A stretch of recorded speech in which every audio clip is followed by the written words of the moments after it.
ପିଲାମାନେ ଏହା ହେଉଛି ତୁମର ଦ୍ୱିତୀୟ ସମାପ୍ତି ସୂଚକ ମାନ ନିର୍ଦ୍ଧାରଣ 2025। ଠିକ୍ ଅଛି। ଏହା ହେଉଛି ଶ୍ରେଣୀ ସପ୍ତମ, ବିଷୟ ହେଉଛି ଇତିହାସ ଓ ରାଜନୀତି ବିଜ୍ଞାନ।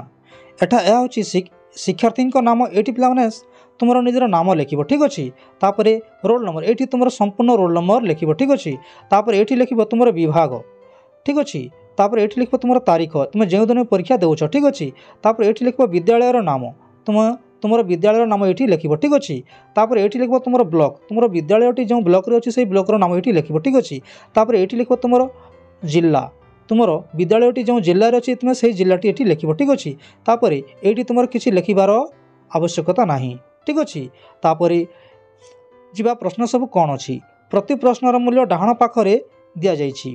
ଠିକ୍ ଅଛି। ଦେଖିବା ପ୍ରଥମ ପ୍ରଶ୍ନ କ'ଣ ଅଛି।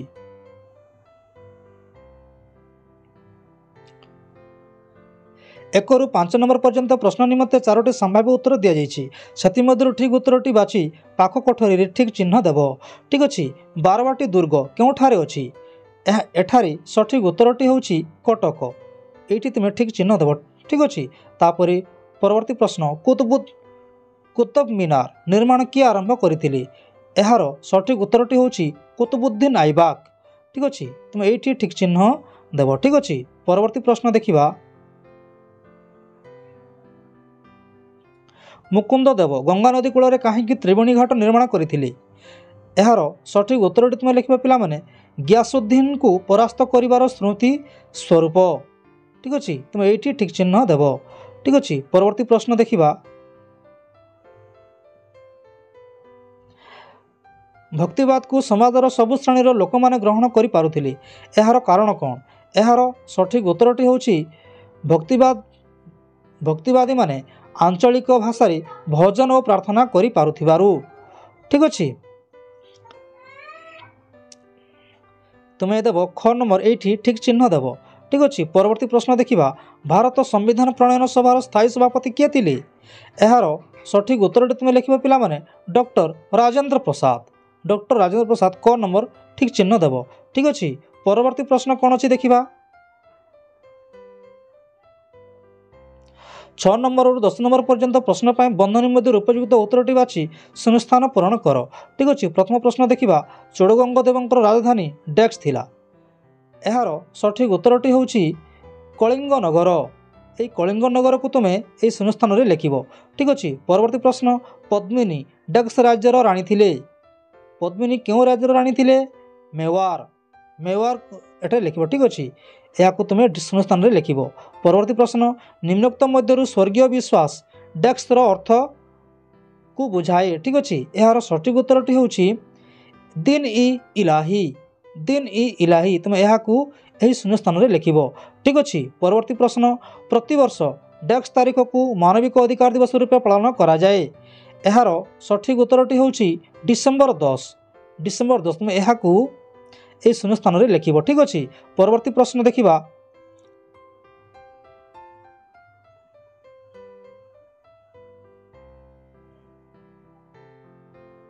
ବିଶ୍ୱ ପରିବେଶ ଦିବସ ଡେକ୍ସ ତାରିଖରେ ପାଳନ କରାଯାଏ। ଏହାର ସଠିକ୍ ଉତ୍ତରଟି ହେଉଛି ଜୁନ୍ 5 ତାରିଖରେ ବିଶ୍ୱ ପରିବେଶ ଦିବସ ପାଳନ କରାଯାଏ। ଠିକ୍ ଅଛି। ପରବର୍ତ୍ତୀ ପ୍ରଶ୍ନ ଦେଖିବା।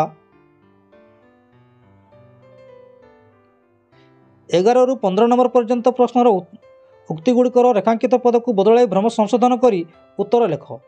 ଠିକ୍ ଅଛି। ଆମେ ଯେଉଁ ରେଖାଙ୍କିତ ପଦ, ଏଇ ତଳ ଲିଖିତ ପଦ ଯେଉଁ ରେଖାଙ୍କିତ ତାହାକୁ ବଦଳାଇବା ଆମେ। ଠିକ୍ ଅଛି। ଆଉ ସେଇଠି କ'ଣ ହେବ ଲେଖିବା।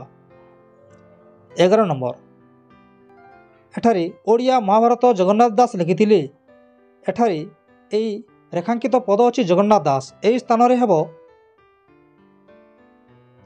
ସାରଳା ଦାସ। ଓଡ଼ିଆ ମହାଭାରତ ସାରଳା ଦାସ ଲେଖିଥିଲେ। ଠିକ୍ ଅଛି। ସାରଳା ଦାସ ଲେଖିଥିଲେ। ପରବର୍ତ୍ତୀ ପ୍ରଶ୍ନ, ପୁରୀ ଜଗନ୍ନାଥ ମନ୍ଦିର ବେଢ଼ାରେ ଥିବା ମୁକ୍ତିମଣ୍ଡପ ପୁରୁଷୋତ୍ତମ ଦେବଙ୍କ କୃତି। ମୁକ୍ତିମଣ୍ଡପ ପୁରୁଷୋତ୍ତମ ଦେବ କରିଥିଲେ ବୋଲି ଅଛି। ଠିକ୍ ଅଛି। ଏଠାରେ ରେଖାଙ୍କିତ ପଦ ଅଛି ପୁରୁଷୋତ୍ତମ ଦେବ। ଏହି ସ୍ଥାନରେ ହେବ ପ୍ରତାପ ରୁଦ୍ର ଦେବ। এইখানে হব প্রতাপ রুদ্র দেব। ঠিক আছে। পরবর্তী প্রশ্ন, মোগল সাম্রাজ্যের প্রথম শাসক আকবর লে। এখানে আকবর অছি রেখাঙ্কিত পদ। এই স্থানের হব বাবর হব। ঠিক আছে। बाबर। परवर्ती प्रश्न कोणार्क मंदिर जजाति केसरी निर्माण करथिले। एठारे जजाति केसरी स्थान रे अछि रेखांकित पद। ए स्थान रे लिखिबो तुमे पिला माने लांगुला नरसिंह देव, लांगुला नरसिंह देव। ठीक अछि। परवर्ती प्रश्न देखिबा ब्रिटिश संविधान एक अनमनीय संविधान उदाहरण अटे। एठारे रेखांकित पद अछि अनमनीय। ठीक अछि। एही स्थान रे तुमे लिखिबो नमनीय। ठीक अछि। एही स्थान रे तुमे लिखिबो नमनीय। तापरे परवर्ती प्रश्न अछि 16 रु 20 नंबर पर्यंत प्रश्न गुड़िकर उत्तर पाई प्रथम संपर्क अनुसार द्वितीय संपर्क शून्य स्थान रे लेख। ठीक अछि। ताजमहल शाहजहां, फतेहपुर सिकरी एठी कौन हबो? यार सठिक उत्तरटी हबो अकबर, अकबर। ठीक अछि। परवर्ती प्रश्न खाला मोइनुद्दीन चिश्ती, खाला मोइनुद्दीन चिश्ती सूफी धर्म, ज्ञानेश्वर कौन हबो? यार सठिक उत्तरटी हबो भक्ति धर्म। ठीक अछि। भक्ति धर्म। तापरे परवर्ती प्रश्न हॉलैंड डच पोर्तुगाल कौन हबो?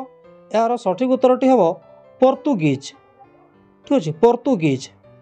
तापरे परवर्ती प्रश्न उच्च न्यायालय कटक सर्वोच्च न्यायालय कौन हबो? यार सठिक उत्तरटी हबो नुआ दिल्ली। एठी लिखिबो नुआ दिल्ली। ठीक अछि। परवर्ती प्रश्न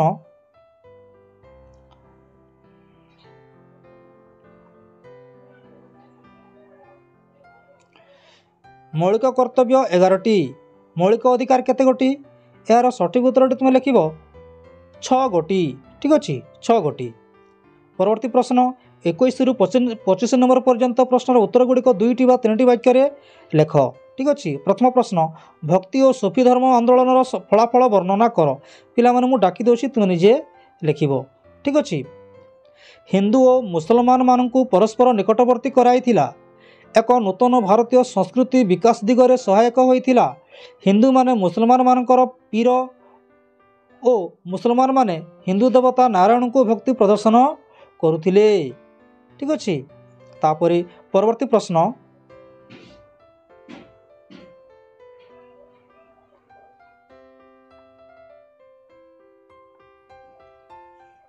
अकबरंकर हिंदू मानकर प्रति मनोभाव किपरि थिला?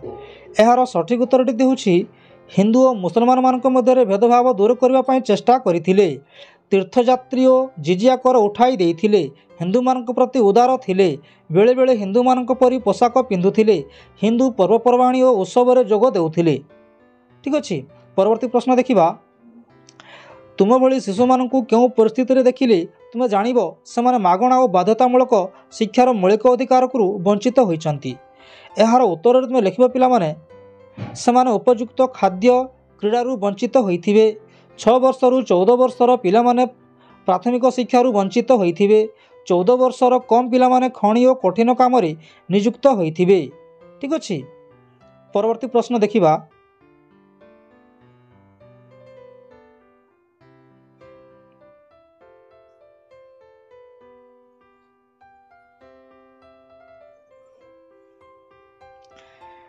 अनमनीय संविधान काहाको कहा जाए? अनमनीय संविधान प्रचलित थिबा गोटे राष्ट्रर उदाहरण दियो। एहार उत्तर तुम लिखिबो जो संविधान रे संशोधन प्रणाली जटिल और एक निर्दिष्ट पद्धति अनुसार संशोधन करा जाए ताहाकू अनमनीय संविधान कहा जाए। एहार उदाहरण होउछि अमेरिका, ऑस्ट्रेलिया, स्विट्जरलैंड इत्यादि। ठीक अछि। परवर्ती प्रश्न क्यों सबु कारण पाई नारी सशक्तिकरण होइछि बोली बुझा पड़ुछि? एहार उत्तर तुम लिखिबे पिला माने समाजर प्रत्येक क्षेत्र रे नारी ताहार महत्व प्रतिपादित करि पारिछि। ताहार महत्व प्रतिपादित करि पारिछि। ठीक अछि। राजनीति, शिक्षा, विचार व्यवस्था, विज्ञान प्रभृति रे नारी आज आगुआ। जे कोनोसी परीक्षार फल प्रकाशन रे नारी बा बालिका माने संवादपत्र रे शिरोनामा पाई पारुछंती। ठीक अछि। परवर्ती प्रश्न 26 रु 30 नंबर पर्यंत प्रश्न गुड़िकर उत्तर 40 बा 50 शब्द मध्य निज भाषा बुझाई लेख। ठीक अछि। पिला माने मु डाकी दोछि तुम निजे लेखिबो। ठीक अच्छे पिलामाने ए सबुर उत्तर मु ए वीडियो शेष रे देइछि तुम निजे देखिबो और लेखिबो ठीक अच्छे। तापरे परवर्ती प्रश्न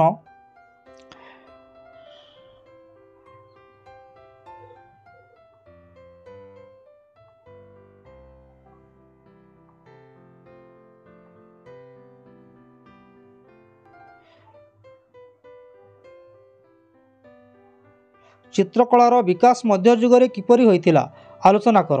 26 रु 30 नंबर पर्यंत प्रश्नगुड़िकर उत्तर 40 बा 50 शब्द मध्य निज भाषा बुझाई लेख ठीक अच्छे। पिला माने यार संपूर्ण उत्तर मु ए वीडियो शेष रे देइछि तुम निश्चय लेखिबो ठीक अच्छे। परवर्ती प्रश्न मोहम्मद घोरी काहींकी भारत आक्रमण करथिले तार फलाफल कौन होता पिला माने यार संपूर्ण उत्तर मु ए वीडियो शेष रे देइछि तुम निश्चय देखिबो और लेखिबो ठीक अच्छे। आगो को देखिबा